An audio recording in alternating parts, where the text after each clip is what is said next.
Hi welcome to my channel. ನಾನು ನಿಮ್ಮ ಅರುಕು. ಇವತ್ತು ನಾನು ಬ್ರೆಡ್ನಿಂದ ಸಿಂಪಲ್ಲಾಗಿ ಒಂದು ಸ್ವೀಟ್ ಮಾಡ್ತಾಯಿದ್ದೀನಿ, ಅದು ವಿತೌಟ್ ಫೈರ್. ಬನ್ನಿ ಇದನ್ನು ಹೇಗೆ ಮಾಡೋದು ನೋಡೋಣ. ಇದು ಕೇವಲ 5ರಿಂದ 10 ನಿಮಿಷದಲ್ಲಿ ರೆಸಿಪಿ ಮಾಡ್ಕೊಳ್ಬಹುದು. ಯಾವುದ್ಯಾವುದು ಐಟಮ್ ಬೇಕು ನೋಡೋಣ ಬನ್ನಿ. 5ರಿಂದ 6 ಬ್ರೆಡ್ ತೊಗೊಂಡಿದ್ದೀನಿ, ಸ್ವೀಟ್ ಬ್ರೆಡ್ ತೊಗೊಂಡಿದ್ದೀನಿ, ಹಾಗೆ ಶುಗರ್ ಪೌಡರ್ ತೊಗೊಂಡಿದ್ದೀನಿ, ಮಿಲ್ಕ್ ಪೌಡರ್ ತೊಗೊಂಡಿದ್ದೀನಿ, ಒಂದು 4ರಿಂದ 5 ಸ್ಪೂನ್ ಬೇಕು. ಡ್ರೈ ಫ್ರೂಟ್ಸ್ ಸಣ್ಣ ಸಣ್ಣದಾಗಿ ಕಟ್ ಮಾಡ್ಕೊಂಡು ಇಟ್ಕೊಂಡಿದ್ದೀನಿ.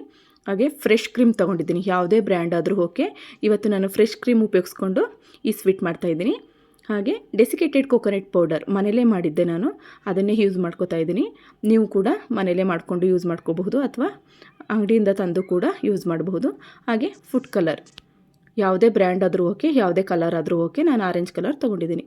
ಬನ್ನಿ ಇದನ್ನು ಹೇಗೆ ಮಾಡೋದು ಅಂತ ನೋಡೋಣ. ಒಂದೊಂದಾಗಿ ಬ್ರೆಡ್ ಪೀಸನ್ನು ಒಂದು ಗ್ಲಾಸ್ನ ಸಹಾಯದಿಂದ ಈ ರೀತಿಯಾಗಿ ರೌಂಡ್ ಶೇಪಲ್ಲಿ ಮಾಡ್ಕೋಬೇಕು. ಎಲ್ಲ ಬ್ರೆಡ್ನು ಕೂಡ ರೌಂಡ್ ಶೇಪಲ್ಲಿ ಇದೇ ರೀತಿ ಮಾಡ್ಕೊಳ್ಳಿ.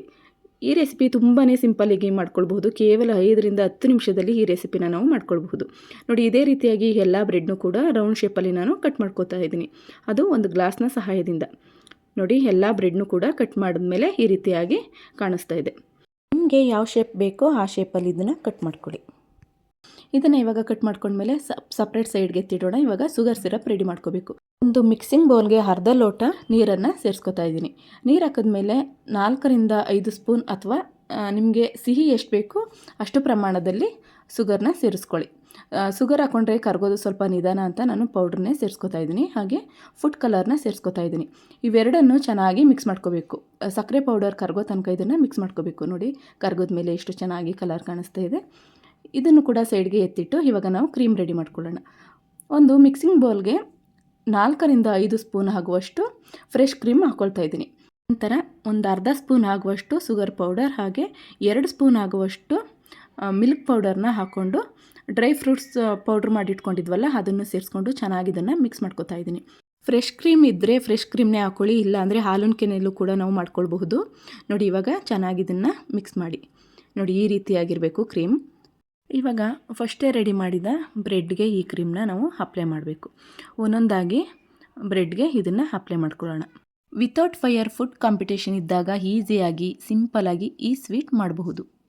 ನೋಡಿ, ನಿಧಾನಕ್ಕೆ ಇದೇ ರೀತಿ ಎಲ್ಲ ಬ್ರೆಡ್ಗೂ ಕೂಡ ಅಪ್ಲೈ ಮಾಡೋಣ.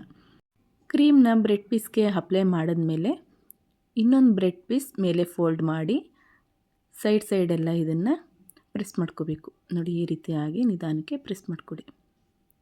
ಈ ರೀತಿಯಾಗಿ ಮಾಡಿಕೊಟ್ರೆ ಮಕ್ಕಳು ಕೂಡ ತುಂಬ ಇಷ್ಟಪಟ್ಕೊಂಡು ತಿಂತಾರೆ.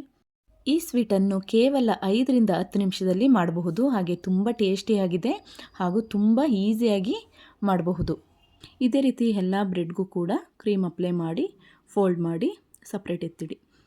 ಇವಾಗ ಏನು ಮಾಡಬೇಕು ಅಂತಂದರೆ, ನೋಡಿ, ಈ ರೀತಿಯಾಗಿ ಎಲ್ಲ ಬ್ರೆಡ್ಗೂ ಕೂಡ ನಾವು ಕ್ರೀಮ್ ಹಾಕಿ ರೆಡಿ ಮಾಡಿಟ್ಕೊಂಡಿದ್ದೀನಿ.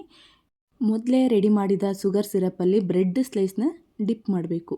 ಎಲ್ಲ ಬ್ರೆಡ್ ಸ್ಲೈಸ್ನು ಕೂಡ ಶುಗರ್ ಸಿರಪಲ್ಲಿ ಡಿಪ್ ಮಾಡಿ ತೆಗಿಬೇಕು.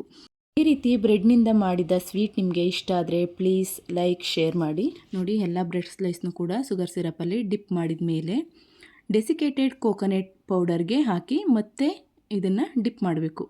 ಇದೇ ರೀತಿ ಎಲ್ಲವನ್ನು ಕೂಡ ಡೆಸಿಕೇಟೆಡ್ ಕೋಕೋನಟ್ಗೆ ಹಾಕಿ ಡಿಪ್ ಮಾಡಿ. ನೋಡಿ, ಎಷ್ಟು ಕಲರ್ಫುಲ್ಲಾಗಿ ಕಾಣ್ತಾ ಇದೆ ಅಂತ. ನೀವು ಕೂಡ ಒಮ್ಮೆ ಟ್ರೈ ಮಾಡಿ.